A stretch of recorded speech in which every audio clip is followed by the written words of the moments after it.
The Google Pixel 8 Pro is a mighty fine phone, but is far from perfect. Whether you're looking at the average battery life or the mediocre performance of the Tensor G3 chipset, there are a bunch of things we feel Google could have done better and should keep in mind for the next generation. One of the things that always felt a little bit off to us was the inclusion of the temperature sensor on the back of the phone. Particularly since the sensor wasn't FDA approved for human use until late January, more than 3 months after the phone launched. It always felt like a gimmick, and one that arrived 3 years too late to be of much practical value.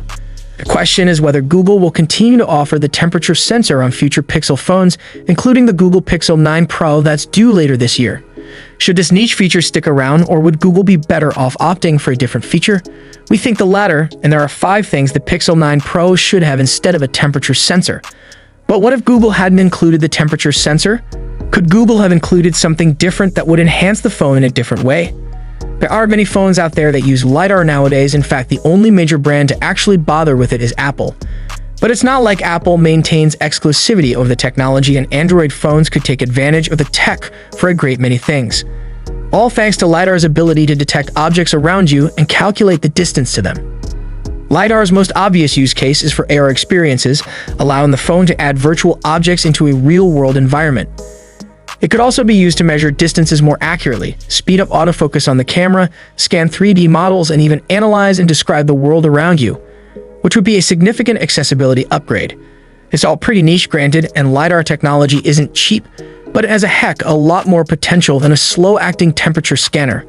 While 5x telephoto zoom isn't exactly bad, it would have been nice if Google added some extra upgrades to the Pixel 9 Pro's zooming camera, especially since it's one of the few features that would differentiate it from the regular Pixel 9. Higher levels of zoom would always be welcome on any flagship phone, especially now the Samsung Galaxy S24 Ultra downgraded its optical magnification down from 10x. Then again, Google could also opt for a second telephoto lens, akin to what Samsung has done with the Galaxy S24 Ultra and its predecessors. That way, the camera app should shift between 2 levels of optical zoom. It might also have given Google the hardware that lets it copy Samsung's 100x hybrid zoom and boost the existing Super S zoom to levels beyond 30x magnification.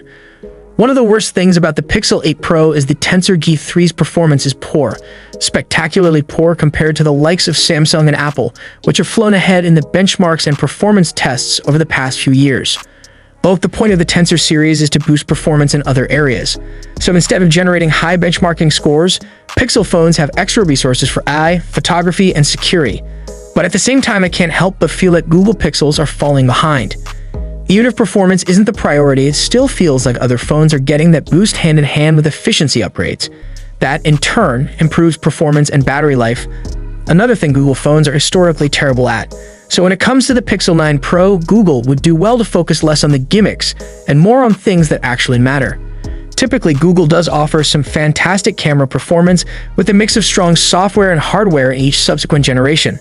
But your phone's camera can never be too good, and there's always opportunity to improve with the next generation. Considering the Pixel 8 Pro still lags behind Samsung and Apple on our list of the best camera phones, the Pixel 9 Pro really needs to offer something to try and get the edge over the competition.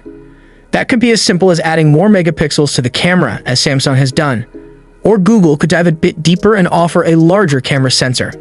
That way the camera can take in more light, which has the added bonus of offering better coloring and dynamic range, less noise, and improved low-light photography, all resulting in better picture quality. That's certainly a lot more appealing than a temperature sensor. That's right, rather than having a temperature sensor that has to be held steady from a couple of inches away from its intended target, it would be very cool to see Google go all in with a proper thermal camera. That way you could measure the temperature of objects from a distance and see cool multicolored visualizations on your phone screen.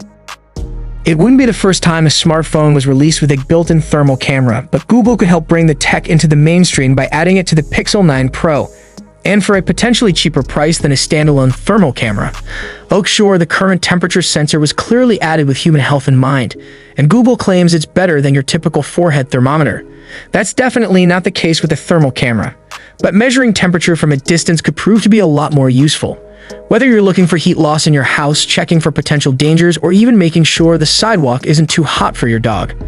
In light of the discussed potential features for the Google Pixel 9 Pro, here's the intriguing question. If Google were to prioritize one innovative feature for the Pixel 9 Pro that goes beyond conventional smartphone capabilities, what feature would you suggest to enhance the user experience and set it apart from the competition? Do let us know in the comment section. Hope you liked and subscribed to this channel. I will see you in next one.